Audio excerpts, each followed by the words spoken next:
ಕಳೆದ ಸಂಚಿಕೆಯಲ್ಲಿ ನಾವು ಲಕ್ವಾ ಹಾಸ್ಪಿಟ್ಲಲ್ಲಿ ಅಡ್ಮಿಟ್ ಆದಾಗ ಏನು ಮಾಡಬೇಕು, ಯಾವ ರೀತಿ ಕ್ರಮಗಳನ್ನು ತಗೋಬೇಕು, ಅದರಿಂದಾಗುವ ಏನು ಲಾಭಗಳು ಮತ್ತು ದುಷ್ಪರಿಣಾಮಗಳೇನು, ಅಥವಾ ನಾವು ಸಪೋಸ್ ನೀವು ಪ್ರಾಪರ್ ಕೇರ್ ತಗೊಳ್ಳದೇ ಇದ್ದರೆ ಆಗುವಂಥ ದುಷ್ಪರಿಣಾಮಗಳೇನು ಅನ್ನೋದ್ರ ಬಗ್ಗೆ ತಿಳ್ಕೊಂಡಿದ್ವಿ.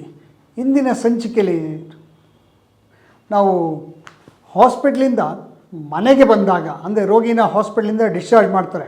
ಡಿಸ್ಚಾರ್ಜ್ ಆಗಿ ಮನೆಗೆ ಬಂದ ನಂತರ ರೋಗಿಯನ್ನು ನಾವು ಹೇಗೆ ನೋಡ್ಕೊಳ್ಬೇಕು ಅನ್ನೋದನ್ನು ಈ ಸಂಚಿಕೆಯಲ್ಲಿ ನಾನು ತಮಗೆ ತಿಳಿಸ್ಕೊಡೋಕ್ಕೆ ಇಷ್ಟಪಡ್ತೇನೆ.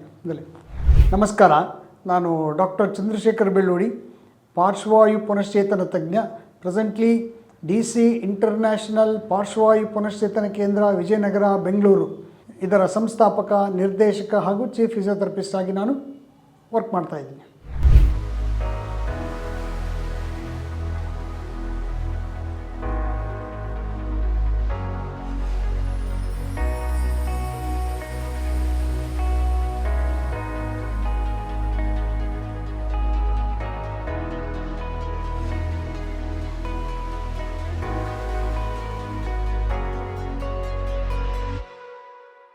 ಸೊ ಈಗ ಪೇಷಂಟು ಹಾಸ್ಪಿಟ್ಲಿಂದ ಮನೆಗೆ ಕರ್ಕೊಂಬರ್ತೀರಿ, ಡಿಸ್ಚಾರ್ಜ್ ಆಗಿಬಿಟ್ಟು ನಾವು ಮುಂದೆ ಏನು ಮಾಡಬೇಕು ಇಲ್ಲೇ ಇರೋದು ತುಂಬ ಇಂಪಾರ್ಟೆಂಟ್ ಸ್ಟೆಪ್ಪು. ಇಲ್ಲಿ ನಾವು ಎಚ್ಚರಿಕೆಯ ಕ್ರಮಗಳನ್ನು ಅನುಸರಿಸಬೇಕಾಗುತ್ತೆ. ಯಾಕಂದರೆ ಒಂದ್ಸರಿ ನಾವು ಹಾಸ್ಪಿಟ್ಲಿಂದ ಡಿಸ್ಚಾರ್ಜ್ ಆದರೆ ನಮಗೂ ಮತ್ತು ಹಾಸ್ಪಿಟ್ಲಿಗೂ ಹಾಗೂ ಡಾಕ್ಟ್ರಿಗೂ ಸಂಬಂಧ ಕಟ್ ಆಫ್ ಆಗಿಬಿಡುತ್ತೆ. ಯಾಕಂದರೆ ನಮ್ಮ ವ್ಯವಸ್ಥೆ ಆ ರೀತಿ ಇದೆ. ಇದೇ ನಿಮಗೆ ಬೇರೆ ದೇಶಗಳಲ್ಲಿ ಹೆಂಗಂದರೆ ಅಲ್ಲಿ ಡಾಕ್ಟರ್ಗೂ ಮತ್ತು ಪೇಷಂಟ್ಗೂ ಹಾಗೂ ಸಂಬಂಧಿಗಳಿಗೂ ಪೂರ್ಣ ಪ್ರಮಾಣದ ಪೇಷಂಟ್ ರಿಕವರಿ ಬರೋವರೆಗೂ ಸಂಪರ್ಕ ಇರುತ್ತೆ. ಬಟ್ ಆದರೆ ಇಲ್ಲಿ ಹಾಗಿಲ್ಲ. ನಮ್ಮ ವ್ಯವಸ್ಥೆ ಆಗಿರೋದು, ವ್ಯವಸ್ಥೆಯಲ್ಲಿ ಲೋಪದೋಷಗಳಿಂದ ನಮಗೇನಂದರೆ ಒಮ್ಮೆ ಹಾಸ್ಪಿಟ್ಲಿಂದ ಡಿಸ್ಚಾರ್ಜ್ ಆದರೆ ರೋಗಿಗೂ ಮತ್ತು ಹಾಸ್ಪಿಟ್ಲಿಗೂ ನಿರಂತರ ಸಂಪರ್ಕ ಕಟ್ ಆಫ್ ಆಗಿಬಿಡುತ್ತೆ. ಮತ್ತು ಸಂಬಂಧ ಇರೋದಿಲ್ಲ. ಹಾಗಾಗಿ ಏನಂದರೆ ಏನೇ ಮುಂದಿನ ನಾವು ಪುನಶ್ಚೇತನದ ಕ್ರಮಗಳನ್ನು ತಗೊಳ್ಳುವಾಗ ತುಂಬ ಎಚ್ಚರಿಕೆ ಹೆಜ್ಜೆ ಇಡಬೇಕಾಗುತ್ತೆ. ಯಾಕಂದರೆ 100ಕ್ಕೆ 90ರಷ್ಟು ರೋಗಿಗಳು ದಾರಿ ತಪ್ಪೋದೇ ಇಲ್ಲಿ. ಹೇಗೆ ಅಂತ ನಾನು ಹೇಳ್ತೀನಿ ಕೇಳಿ.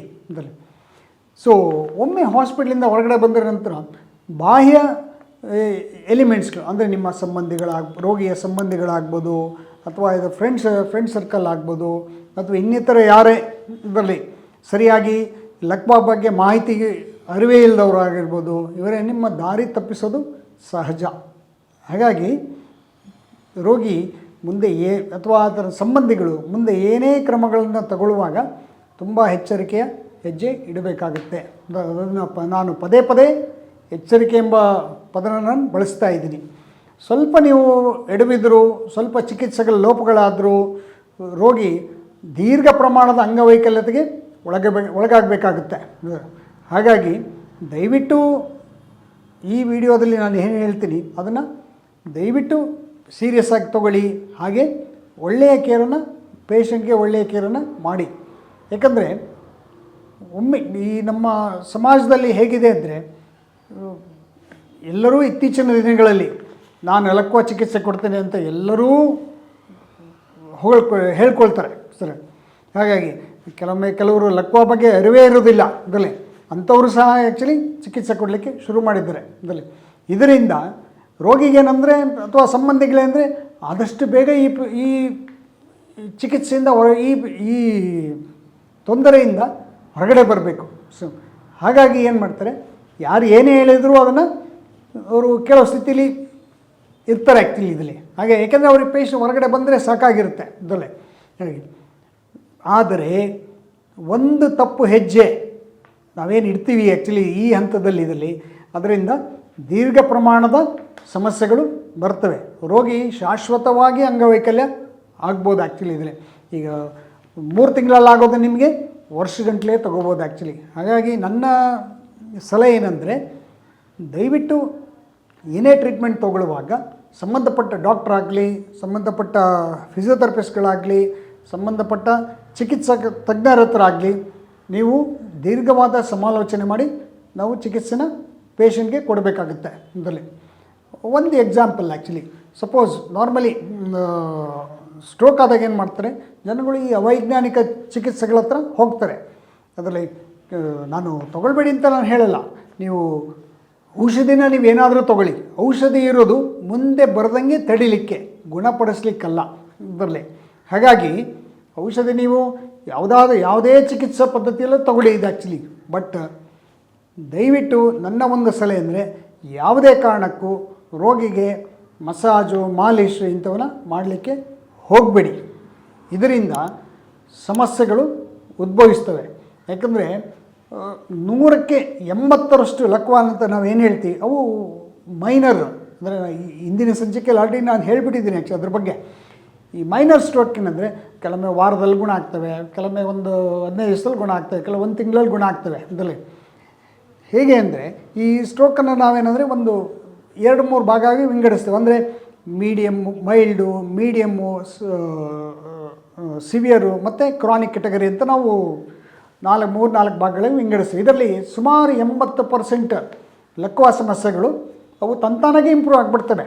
ಹೇಗೆ ಅಂದರೆ ನಿಮ್ಮ ಕೈ ಮೇಲೆ ಅಥವಾ ಯಾವುದೋ ಒಂದು ಚಿಕ್ಕ ಗಾಯ ಆಗಿರುತ್ತೆ, ಆ ಗಾಯ ನೀವು ಯಾವುದೇ ಔಷಧಿ ಬಿಡೋದು ಒಂದು 3-4 ದಿವಸದಲ್ಲಿ ಒಣಗೋಗ್ಬಿಡುತ್ತೆ. ಅದೇ ರೀತಿ ಇದು ಮೆದುಳು, ಲಕ್ವಾ ಅನ್ನೋದು ಮೆದುಳಿನಲ್ಲಿರುವಂಥ ಒಂದು ಸಮಸ್ಯೆ.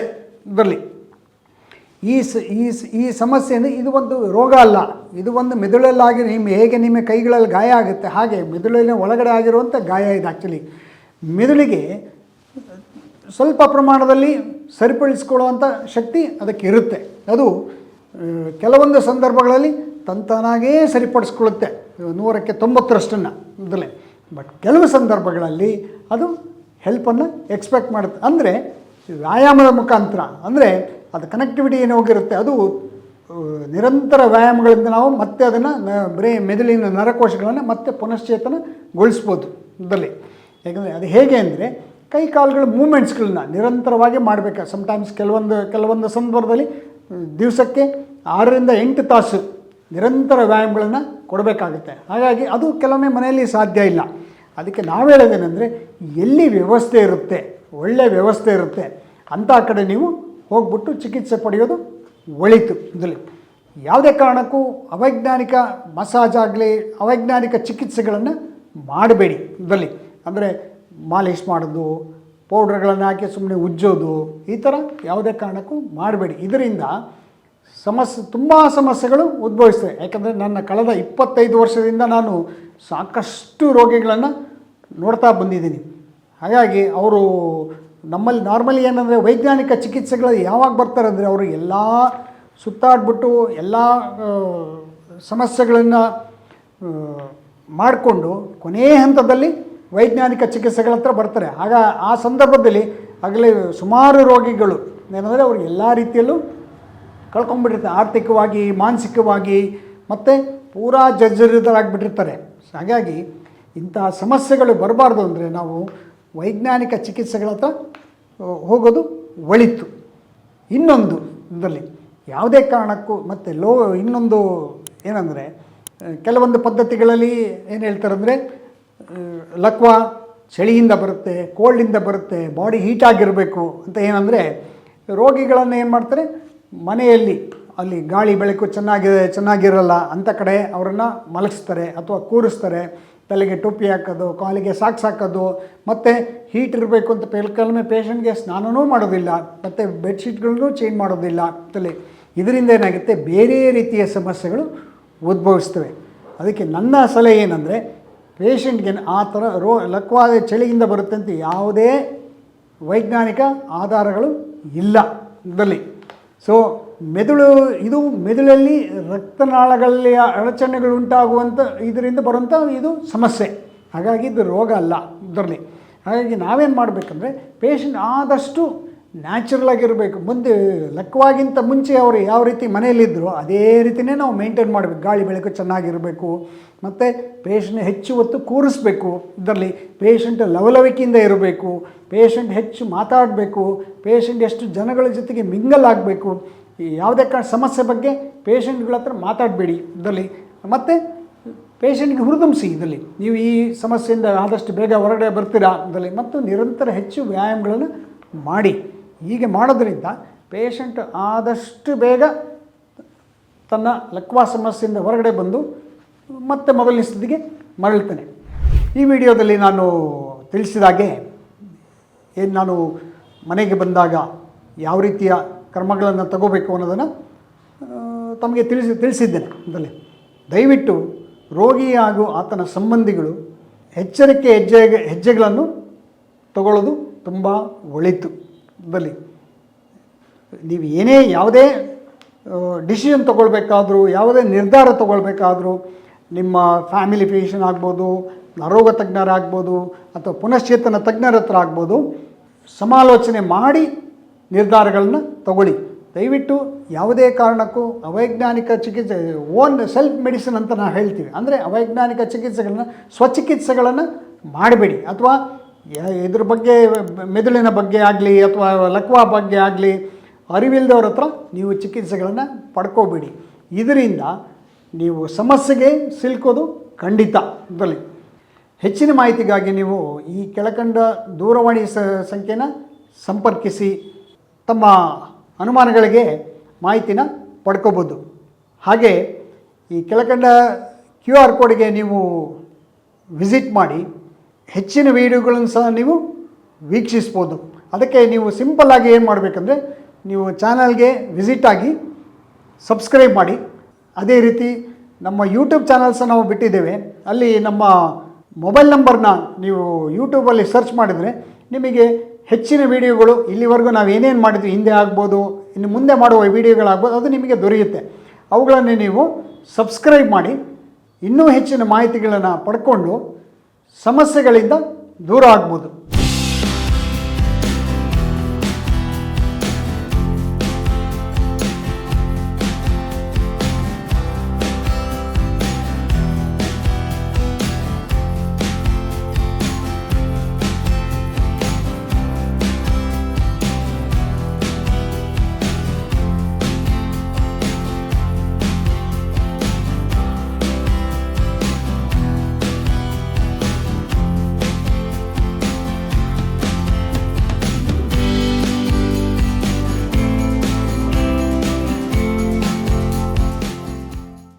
ನಮ್ಮ ಸೆಂಟ್ರು ಇದು OPD ಬೇಸ್ ಸೆಂಟ್ರ್. ಆ್ಯಕ್ಚುಲಿ ಇಲ್ಲಿ ಟ್ರೀಟ್ಮೆಂಟಿಗೆ ಮಾತ್ರ ಆದ್ಯತೆ ಇರುತ್ತೆ, ಇಲ್ಲಿ ಉಳ್ಕೊಳ್ಳೋ ವ್ಯವಸ್ಥೆ ಇರೋದಿಲ್ಲ. ಆದರೆ ಬೆಂಗಳೂರು ಆಗ್ಬೋದು, ಬೆಂಗಳೂರಿಂದ ಹೊರಗಡೆಯಿಂದ ಏನು ರಾಜ್ಯದ ಮೂಲೆಯಿಂದ ಏನು ಬರ್ತಾರೆ ಅಂಥ ರೋಗಿಗಳೇಂದರೆ ನಮ್ಮ ಸೆಂಟರ್ನ ಸಹಯೋಗದೊಂದಿಗೆ ನಾವೇನು ಮಾಡಿದ್ವಿ, ಬೇರೆ ಕಡೆ ವ್ಯವಸ್ಥೆ ಮಾಡ್ತೇವೆ, ಅಸಿಸ್ಟ್ ಮಾಡ್ತೇವೆ. ಅಂದರೆ ಅವ್ರಿಗೆ ನಾವು ರೆಫರೆನ್ಸ್ ಕೊಡ್ತೇವೆ. ಹಾಗಾಗಿ ನೀವೇನು ಅಲ್ಲಿ ಉಳ್ಕೊಂಡು ನಮ್ಮಲ್ಲಿ ನೀವು ಚಿಕಿತ್ಸೆನ ಪಡಿಬೋದು. ಆ್ಯಕ್ಚುಲಿ ಇದರಲ್ಲಿ